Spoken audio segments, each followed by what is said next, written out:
సూర్యోదయం మొదలుకొని సూర్యాస్తమయం వరకు స్తుతింపదైన నామం కలిగిన దేవుడు,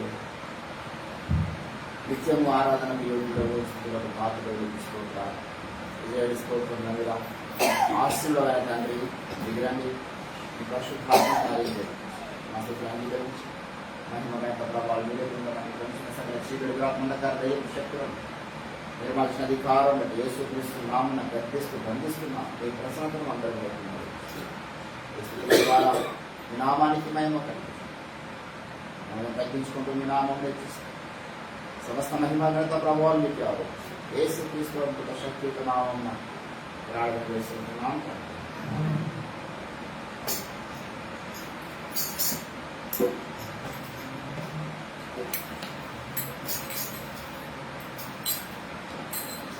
దేవుడికి స్తోత్రాలు.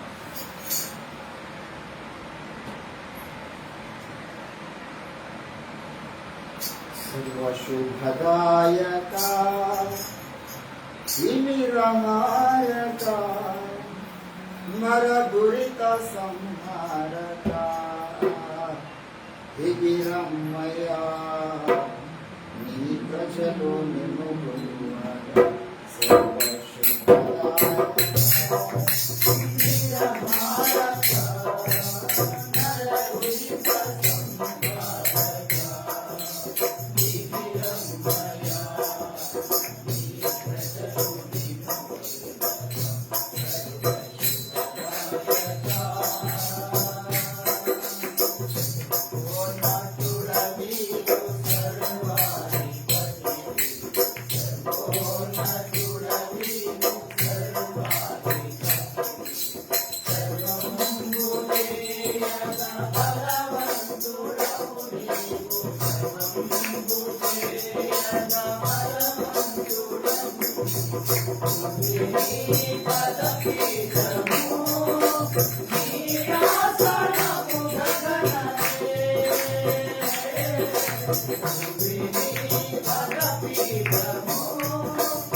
శరణం యేసు ప్రభు నీ సిలువే నాకు శరణం యేసు ప్రభు దూరిక దూరుక నీ దరి చేరనా దూరిక దూరుక నీ దరి చేరనా నాదు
యేసు నీ వాక్యమే చాటెదను,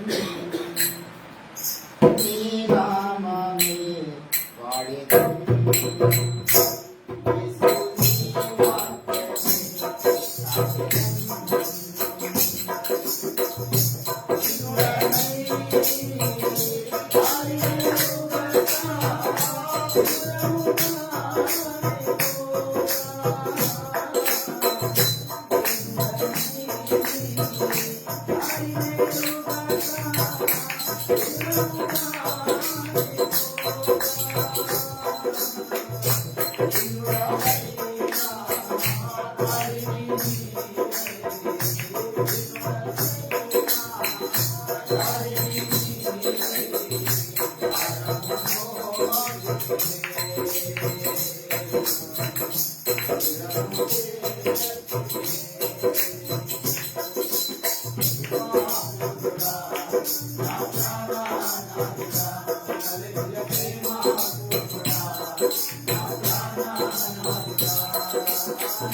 నేడు ఏకరీతిగా ఉన్నావా?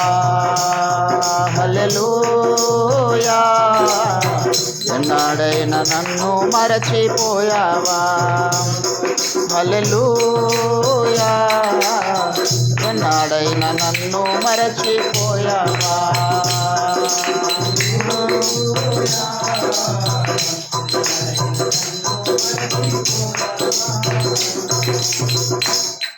దేవుని నామానికి మహిమ కలను. ఒక 5 నిమిషాలు దేవుని యొక్క వాక్యమును మనం క్లుప్తముగా ధ్యానము వేసుకొని మనము కొద్దిసేపు ప్రభు సన్నిధిలో ప్రార్థనలు చేద్దాం.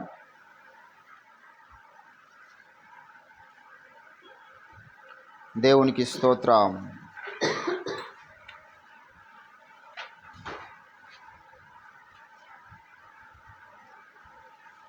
దేవుని వాక్యములో నుండి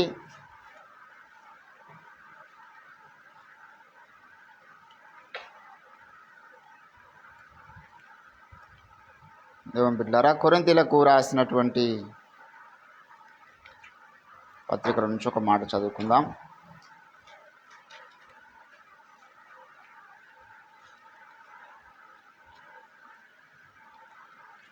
రెండవ కొరింథీ 5వ అధ్యాయము 17వ వచనం చదువుదాం. కాగా ఎవడైనను క్రీస్తు యేసునందున్నెడల వాడు నూతన సృష్టి, పాతవి గతించెను, ఇదిగో సమస్తము కొత్తవాయె. చదవబడిన లేఖన పరిశుద్ధ భాగమును దేవుడు మన వినికిడిలో ఫలింపచేయును గాక. ఆమేన్, ఆమేన్. ప్రభునందు నాకు అత్యంత ప్రియులారా, యేసుక్రీస్తునందున్న మనకు కలిగినటువంటి ధన్యత పౌలు భక్తుడు ఇక్కడ చెప్తూ ఉన్నాడు. We are the new creation. మీరు నూతన సృష్టి, నూతన సృష్టి. పాత సృష్టి దేవుని చిత్తానికి వ్యతిరేకంగా కార్యం చేయడం వల్ల చెడిపోయింది. కాబట్టే నూతన సృష్టి అవసరమైంది దేవునికి. నూతన సృష్టిగా మనల్ని ఎలాగూ తయారు చేశాడయ్యా ఆయన అంటే, ఆయన రక్తము ద్వారా ఆయన మనల్ని నూతన సృష్టిగా తయారు చేస్తున్నాడు. మీరు మీ సొత్తు గారు ఏమన్నాడండి? మీరు మీ సొత్తుగారు, మీరు విలువ పెట్టి కొనబడిన వారు. దయచేసి అదే కొరింథీయులకు రాసిన పత్రిక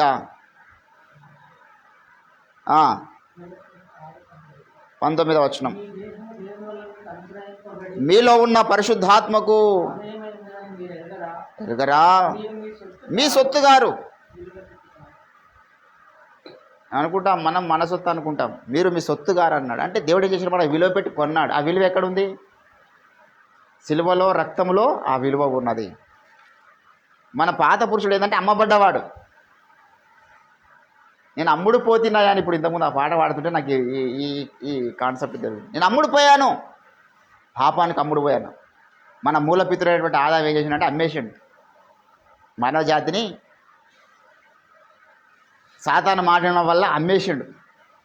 అందుకే సాతాను అంటాడు, ఈ భూలోక రాజ్యమయమంతా నాకు, ఈ అధికారం అంతా నాకు అమ్మివేయబడ్డది.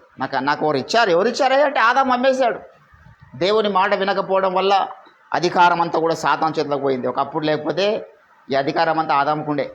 ఆదాము, నువ్వు భూమిని ఏం చెయ్యు, పరిపాలించు. ప్రతి దాని మీద అధికారం మనిషికి ఉండే. ఈ అధికారాన్ని దొంగిలించిండు సాతాను. వాళ్ళ చేతిలోకి పోయింది మానవ జాతి అంతా కూడా. అందుకే పౌలు అంటాడు, సాతాను అధికారం నుండి దేవుని వైపు తిరిగిన వారు అంటాడు మనల్ని అందరినీ కూడా. ఒకప్పుడు సాతాను అధికారం కింద ఉన్నాం, సాతానుకు మనం దాసులమై ఉన్నాం. ఒకప్పుడు ఈ ప్రపంచ ధర్మమును ప్రేరేపించే శక్తికి మీరు దాసులై ఉంటిరి. పాపము చేయి ప్రతివాడు పాపమునకు దాసుడు.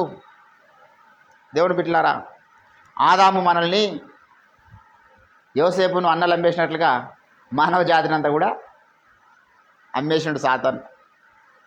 వాని దగ్గర దేవుడు, నేను మిమ్మల్ని విలువ పెట్టి కొన్నా. ఎక్కడ కొన్నావయ్యా అంటే సాతాను అధికారం నుంచి మనల్ని బయటికి రావడానికి విలువైన రక్తం చెందించినాడు. హల్లెలూయా. మనం కొనబడిన వాళ్ళము. ఏంటండి, ఇప్పుడు నేను ఈ ఫోన్ కొనుక్కున్నా. ఈ ఫోన్ ఇప్పుడు నేను చెప్పినట్లే వినాలి, కానీ దాన్ని తయారు చేసేవాడు ఇంకోడు.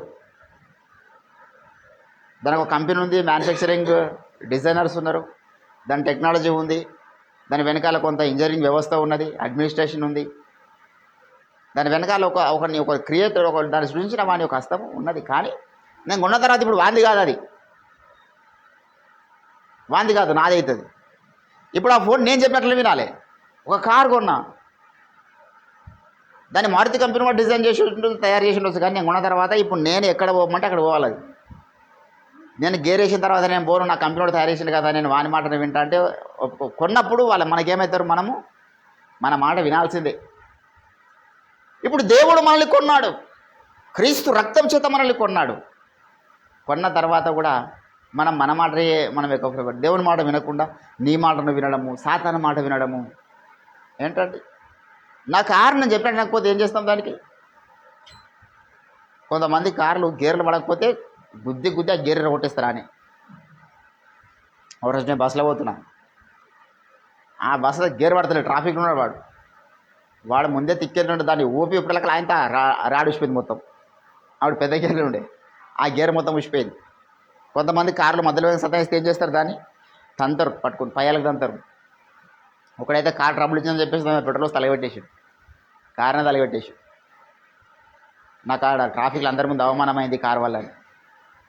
ఒక ప్రోడక్ట్ కానీ ఏదైనా మనం కొన్న తర్వాత మనం చెప్పినట్లు ఇవ్వకపోతే దాన్ని తీసి మనం నేలకు కొడతాం.